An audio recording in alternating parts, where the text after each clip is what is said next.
गॉडविल learner channel में आपका स्वागत है। मैं रितेश पवार कक्षा 9 के जीव विज्ञान के विषय में आपको बता रहा हूँ। तो इससे पहले जो वीडियो बनी वो जंतु जगत की मैंने वर्गीकरण आपको बताया।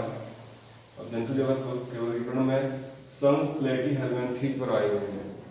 तो प्लेटीहेल्मिन्थीज क्या होता है? यानी प्लेटी का मतलब होता है प्लेटी, इसका मतलब होता है चपटा, और जो हेल्मिन्थीज होते हैं इसका मतलब होता है कृमि। यानी इस वर्ग में हम उन कृमियों को रखते हैं, उन जंतुओं को रखते हैं जो चपटे होते हैं। तो शब्द का आधार पर ही हमने इसमें जंतुओं का विभाजन किया हुआ है। तो इसका जो सर्वप्रथम गैगनेवर्ग ने 1859 में इसको बताया था। और ये जो विभिन्न जंतु होते हैं, ये दूसरे इस जो वर्ग के जंतु होते हैं, ये दूसरे जंतुओं पर आश्रित रहते हैं, यानी परजीवी होते हैं इसमें, और ये दूसरे जंतुओं पर ही रह करके अपना जीवन यापन करते हैं। इस तरह के सामान्य लक्षण है। इनका शरीर जो है त्रिस्तरीय, अगुहिक व द्विपार्श्वीय सममित होता है तथा शारीरिक संगठन अंग स्तर का होता है। यानी इनके शरीर में अंगों का विकास पाया जाता है, अर्थात अंग इसमें पाए जाते हैं। सिर का विभेदीकरण इसी संघ के जंतुओं से प्रारंभ होता है। अर्थात इससे पहले जो हमने वर्ग पढ़े हैं, इससे पहले जो संघ पढ़े हैं, उनमें सिर का अभाव होता था। अर्थात सिर जो है धड़ से ही बिल्कुल जुड़ा हुआ था, लेकिन इसमें जो है सिर अलग होता है। कुछ सदस्यों के शरीर पर कूट विखंडीकरण पाया जाता है। इनमें गमनांगों का अभाव होता है, यानी एक दूसरे स्थान से जो चलने फिरने के लिए होते हैं, पैर वगैरह इनमें नहीं पाए जाते हैं। और चूस्कांगों या असंजक अंग पाए जाते हैं। इनके शरीर पर मोटिक्यूलेटिव की परत होती है जो अम्ल, अक्षार और एंजाइम के प्रतिरोधी होती है। यानी यही कारण है कि ये जो जंतु हैं, ये मनुष्यों की आंत में या जंतु दूसरे जैसे गाय हैं, भैंस, सुअर है, इनकी आंत में रह सकता है। इसमें कंकाल तंत्र, श्वसन तंत्र, परिसंचरण तंत्र अनुपस्थित होता है। ये जो है त्वचा द्वारा ही श्वसन करता है और त्वचा द्वारा ही जो है भोजन ग्रहण करता है। त्वचा पर इसकी चूस्कांग दे रहे हैं। इनमें उत्सर्जन ज्वाला कोशिकाओं द्वारा होता है और वर्ग के विकास का उद्गम बिंदु जो माने गए हैं, जो ज्वाला कोशिकाएं हैं, जिनसे वर्ग जो है ऐसा माना जाता है कि जो किडनी है, गुर्दे हैं, वो उनसे ही ज्वाला कोशिकाओं से बनते होते हैं। और तो इनका इसमें ज्वाला कोशिकाओं का उद्गम पाया जाता है। इसका जो मुख्य सदस्य है, इसका मुख्य सदस्य है फैसियोला हिपेटिका, और दूसरा जो इसका है टीनिया सोलियम। यानी इसका जो जंतु है टीनिया सोलियम। यानी इसके विषय में मैं आपको बताऊंगा कि टीनिया सोलियम क्या होता है। ये जो होता है टीनिया सोलियम, ये क्या है? ये एक द्विपरपोषी प्रकार का अंतःपरजीवी है। इसका शरीर खंडयुक्त होता है, संख्या में 100 से 1000 तक हो सकता है। इसको चपटा कृमि भी बोलते हैं। क्या बोलते हैं इसको? चपटा कृमि भी बोलते हैं। और इसका जो प्राथमिक पोषक है स्वर, और दूसरा पोषक है मानव। यानी सबसे पहले ये कहाँ बनता है? ये स्वर के आंत में पाया जाता है, स्वर के मांस में पाया जाता है। इसका शरीर जो है लंबा, चपटा और फीतेनुमा द्विलिंगी होता है। इसके शरीर के 3 भाग होते हैं, शीर्ष, ग्रीवा और स्ट्रोबिला। शीर्ष क्या होता है? शीर्ष यह घुंडीदार चूसकों युक्त होता है। ग्रीवा, इसमें छोटे छोटे अपरिपक्व खंड पाए जाते हैं। और स्ट्रोबिला, यहाँ अपरिपक्व लैंगिक अंग युक्त खंड पाए जाते हैं। टीनिया जो है ये मनुष्य की आहार नाल के अतिरिक्त कहाँ पाए जाते हैं?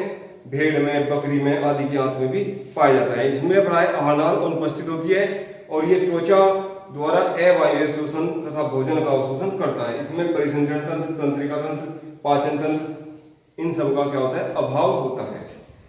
ये यदि ये हो जाए या ये मनुष्य की आंत में चला जाए तो इसके कारण जो है एनीमिया, अल्सर, पेचिस, दस्त, कुपोषण आदि रोग हो सकते हैं। यदि टीनिया सोलियम मनुष्य के आहार नाल में चला जाए या मनुष्य की आंत में चला जाए तो इससे जो है खून की कमी, दस्त और अल्सर, पेचिस ये सब हो सकते हैं। अब अगला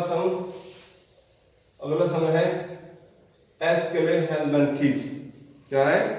एस्केले, एस्के हेलमेंथीज, एस्के हेलमेंथी। तो एस्के इसको बोलते हैं निमेटोडा या निमेटोडा बोलते हैं इसको, निमेटोडा। तो इसकी जो निमेटोडा का मतलब है, निमे का अर्थ होता है, निमे का मतलब होता है धागा, धागा, और टोडे का मतलब होता है रचना। यानी इसमें ऐसे, इस वर्ग में ऐसे जंतु रखे गए हैं जिनकी संरचना जो है धागे के अनुसार होती है, धागे के जैसी होती है। तो ये जो है गोल भी हो सकते हैं। हेलमेंथीज का मतलब क्या होता है? गोल, गोल भी हो सकते हैं। और हेलमेंथीज का मतलब सॉरी कृमि होता है, तो इन्हें गोल कृमि भी कहा जाता है। इनका खोज कब की थी? 1910 में। 1910 में इस कृमि का पता चला था और ग्रोपेन ने इसको एस्के हेलमेंथीज नाम दिया था। इसके जो सामान्य लक्षण है, इस संघ के जीव स्वतंत्र जीवी या परजीवी प्रकार के होते हैं। दोनों प्रकार के पाए जा सकते हैं इसमें। इनका शरीर कृमिनुमा नुकीले सिर युक्त और द्विस्तरीय, त्रिस्तरीय, द्विपार्श्व समित कूटगुह्य होता है। शरीर पर खंड अनुपस्थित होते हैं। यह उपचर्म से आश्रित होता है, यानी उपचर्म इस पर ढकी हुई रहती है इसके शरीर पर। इनके शरीर के अग्र भाग में, मुख व पश्च भाग में गुदाद्वार पाया जाता है। इनमें श्वसन परिसंचरण तंत्र अनुपस्थित होता है। रेनेट कोशिकाओं द्वारा जो है इनमें उत्सर्जन संभव होता है। इनमें तंत्रिका तंत्र विकसित होता है। इनमें परिवर्तन प्रत्यक्ष और अप्रत्यक्ष दोनों प्रकार से हो सकता है। इसका जो मुख्य सदस्य है वो क्या है? गोल कृमि। इसका मुख्य सदस्य है गोल कृमि, यानी गोल कीड़े। इनका शरीर जो है बेलनाकार, पतला और लंबा होता है। मादा जो है, इसकी जो मादा होती है वो कितनी 7 से 10 सेंटीमीटर तक हो सकती है।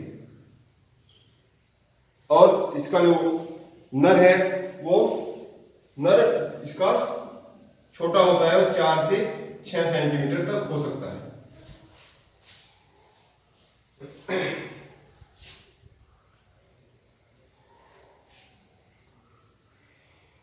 यदि ये मनुष्य में प्रवेश कर जाए तो इसके अंतःपरजीवी है, तो इसलिए खून की कमी, एनीमिया, बुखार, कब्ज, पेट दर्द आदि रोग उत्पन्न हो सकते हैं।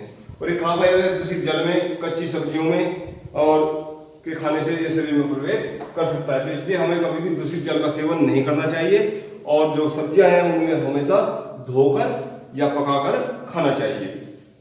इनसे जो उत्पन्न रोग है, इसमें जो अन्य उदाहरण है, एक होता है कसाकृमि। कसाकृमि से का जो जंतु वैज्ञानिक नाम है ट्राइक्यूरिस उदरांतरीय पीड़ा, यानी पेट में जो है वो आंतों में इन्फेक्शन कर देता है, आंतों को संक्रमित कर देता है, जिससे पीड़ा होती है, दर्द होता है।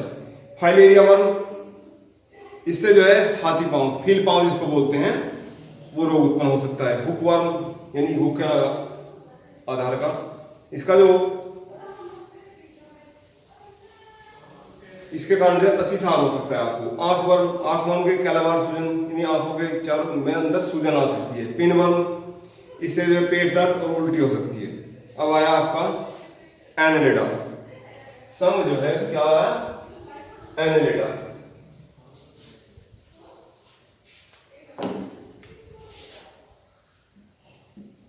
एनेलिडा, तो एनेलिडा भी दो भागों में से मिलकर के बना है। एने का मतलब होता है गोल या छल्ला, छल्ला बोल सकते हैं। लिडा का मतलब जंतु। तो यानी रूप या आकार, आकार या रूप। तो यानी इसमें जो जंतु रखे गए हैं, वे जंतु रखे गए हैं जो जिनका जो शरीर होता है छल्ले के आकार का बना हुआ होता है, जैसे कि आपका केंचुआ है। इनका जो नाम दिया वो लैमार्क ने दिया था। एनेलिडा नाम लैमार्क ने दिया था। तो इसके जो सामान्य लक्षण है, ये प्राय बिलकारी, बेलनाकार, द्विपार्श्व समित, त्रिस्तरीय और रेंगने वाले जंतु होते हैं, यानी इनमें भी पैरों का अभाव होता है, जैसे आपने केंचुआ देखा होगा। विखंडन के कारण पूरा शरीर वलयाकार खंड बन जाते हैं।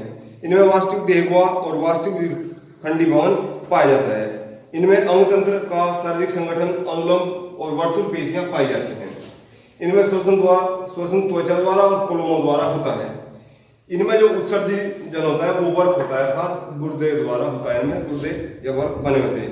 रुधिर परिसंचरण बंद होता है, बंद आकार का होता है, बंद प्रकार का। रुधिर वाहिनियां व हृदय जैसे अंग पाए जाते हैं। ये एकलिंगी या द्विलिंगी हो सकते हैं।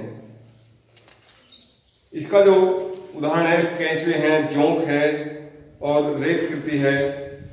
तो मुख्य सदस्य मैं केंचुआ बता रहा था। केंचुआ जो होता है, आपने देखा होगा, केंचुआ तो 15 से 20 सेंटीमीटर तक लंबा, भूरा सा, खंड युक्त होता है। बेलनाकार बिल बनाकर रहने वाला एक प्राणी है। केंचुए में खंडों की संख्या 100 से 120 तक हो सकती है।